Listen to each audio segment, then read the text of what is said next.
কৃষ্ণ। হরে কৃষ্ণ। আচ্ছা, এই যে রক্তচোষা, মাছি, মশা, ছাড়পোকা, উকুন, এগুলোকে যদি আমরা মারি তাহলে কি আমাদের পাপ হবে কি হবে না? অবশ্যই ভাগবত শাস্ত্রে পঞ্চম স্কন্ধে লিপিবদ্ধ করা আছে। এই যে ভাগবত, এটা লিপিবদ্ধ করা আছে যে ভগবানের আয়োজনে মশা, মাছি, নিম্ন শ্রেণীর প্রাণীরা মানুষ, জন্তুর রক্তপান করে। এই প্রকার নগণ্য প্রাণীদের কোনো ধারণা নেই যে তাদের দংশনের ফলে মানুষ, জীবজন্তু অত্যন্ত দুঃখিত হয়।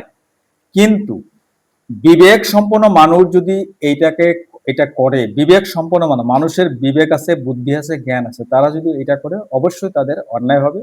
আবার যাদের ভিতরে মানবতা জ্ঞান আছে তারা এটা করবে না। তবে যদি এগুলা হত্যা করে থাকে, মারে থাকে, তার ফল অবশ্যই আছে।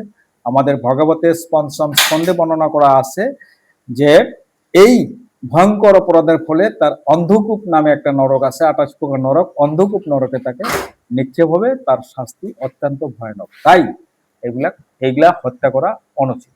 হরে কৃষ্ণ।